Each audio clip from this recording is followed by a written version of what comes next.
Do your children behave like angels for everybody else but save up all their big feelings for you?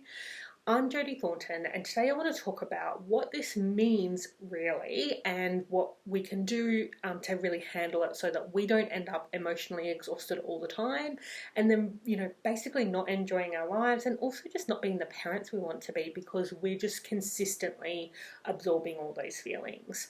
So you'll hear a lot of people say, so the first lot of people you'll hear are the people that say, clearly you're not parenting well because your child behaves well for everybody else but not for you. So it's your parenting that's the problem.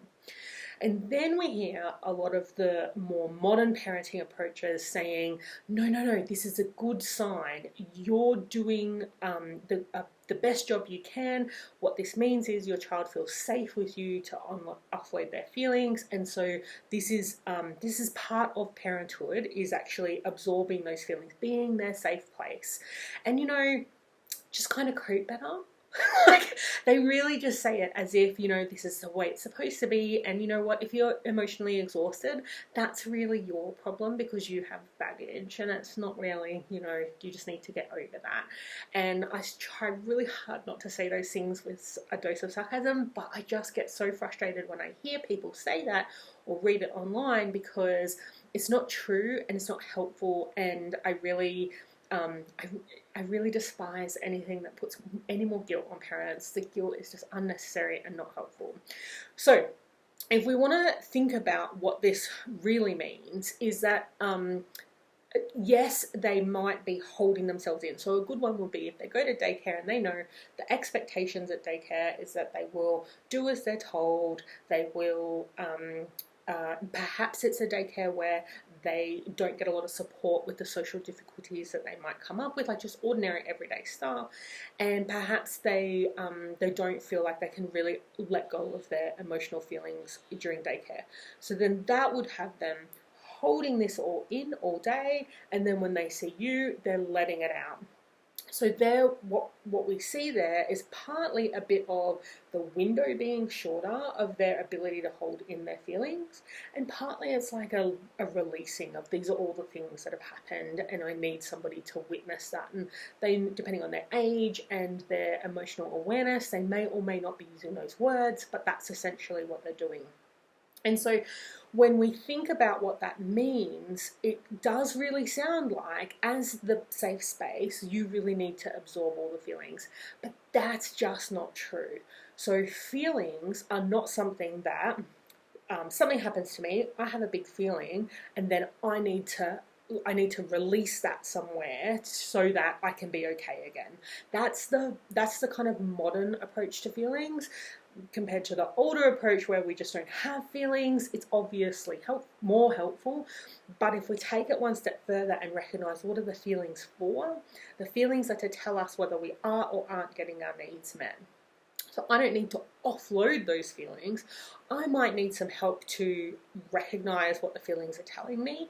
I might need some help to really feel like just because my feelings and my needs were not handled well in that situation, that that my feelings and needs are valid and they matter, even if we couldn't do anything about it. I might need some help to really be reassured that actually, yes, I do matter, even in the times where I can't get exactly what I need in the way that I would like it to be met.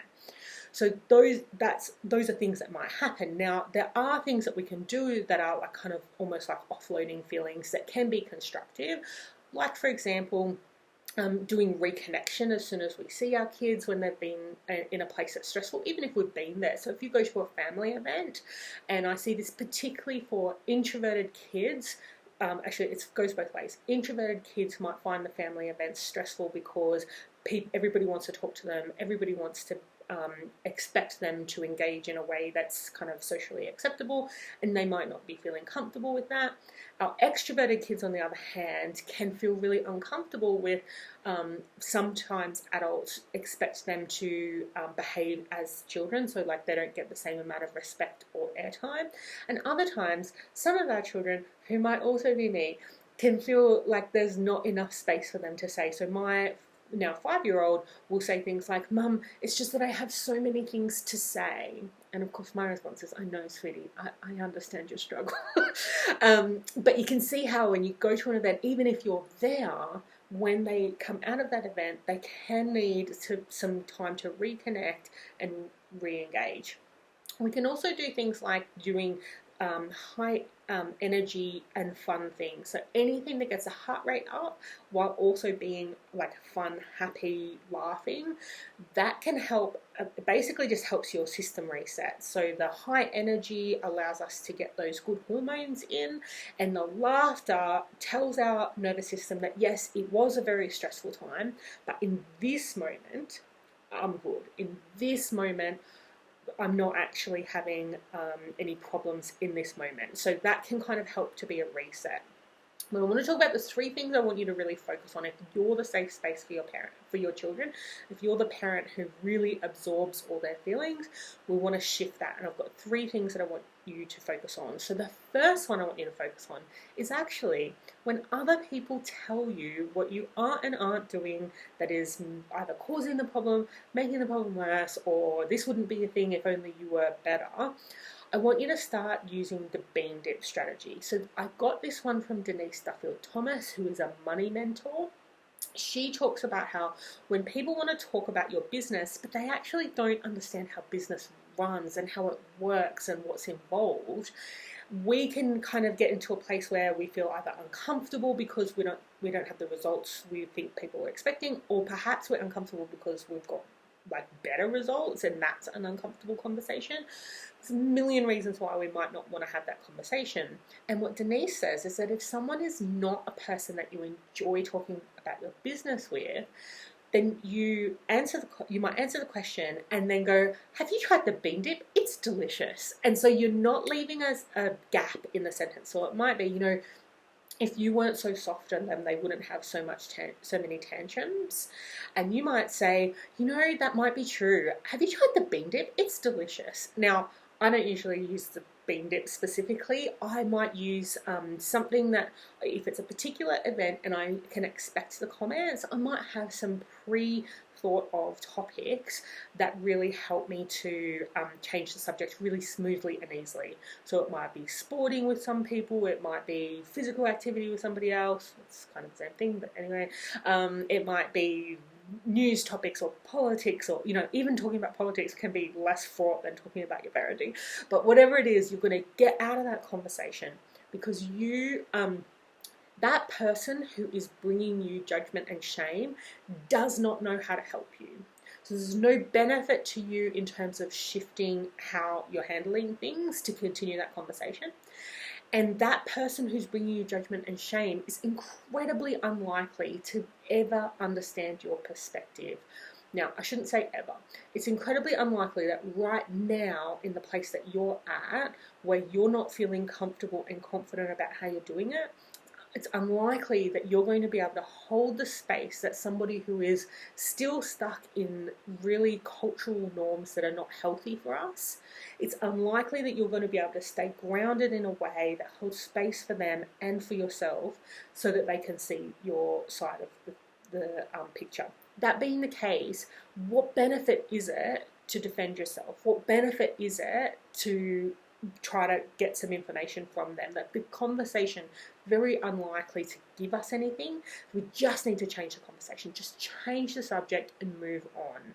So that's our first one. And that can take a lot of the stress out of it. It's like, they don't get it. They're not going to get it. They're not a person who can help me. So I'm just going to move on and do what I know is working for me and my child. So the second thing we want to do is actually recognize that this idea that somebody has feelings and then somebody else can absorb those feelings and that makes it better. We want to remove that from our way of thinking, because feelings are not, it's not like a hose where, the kids, the bucket thing, I hate the bucket book. It's not like kids can only hold so much water and then they need to empty their water onto us, and then what are we meant to do with all the water? That's not how feelings work. Our feelings are a message for us about what's going on for our needs. So when our kids are having big feelings, if they're having tantrums, the first thing I want you to do is shift into this idea that they're having big feelings. I don't really know how to help that right now. I can be with them, or perhaps I need a break and I'm going to come back and be with them when I can be with them. But this is not a crisis, and it is also not something that I need to absorb. So we're going to get to a place, and it helps once we get to a place where you know how to help them through their feelings, but where we're going to is a place where their feelings are for them and your feelings are for you. So when you're holding space for them, you're not absorbing their feelings, you're not taking their feelings on for your own, you're helping them to sort through and make decisions about their own feelings. And there's actually a big energetic boundary between you and your children on that. This is not like a I don't care, or your feelings are not important to me, but it's recognizing that we can't go into our children's emotional space and solve it for them. What we can do is stand beside them and help them understand and use their feelings for what they're meant to be. So the third thing is about, actually, if this is where you're at, you don't need to be stuck here. There is not, tantrums are not something that we have to have. It's not something that you have to endure. When our children are having tantrums, what we can do is help them to understand their feelings and move through them. So we want to get to a place where at the minimum, what happens is, for us, when they have tantrums, we understand what we can and can't do in that moment. We understand how to help them. We will help them as much as we're capable in that moment, and we know that things are getting better and better over time. And within a number of weeks, we can get to a place where tantrums are just no longer emotionally draining for you. It really isn't a process that needs to take a really long time. But once we have those steps in place, we know how to help them recognize what's really going on for them, understand it, either hold space for the fact that we can't fix it, or actually fix the real problem. Like, it's not about the color of the cup. Is it about fairness? Is it about whether they matter? Is it about what is it that we need to do? And how do we address that in a way that is actually achievable within your circumstances, so that nobody is sacrificing? We are just getting to a place where we're getting more and more of our kids and our own needs met at the same time.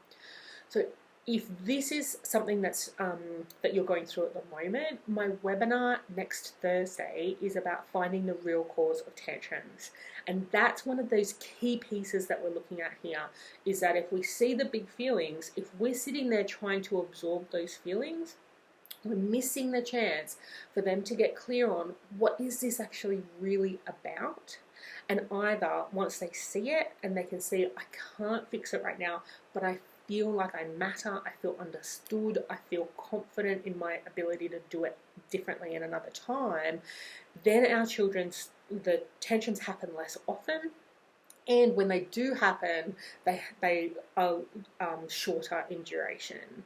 So if you'd like to come along to that webinar, the link is jodithornton.com/tantrums, and I would love to see you there. So I'd also like to hear in this video, what has been a big aha for you? What will you do differently? And how will you be the safe space without being drained? Thank you so much for listening and having me as part of your privilege.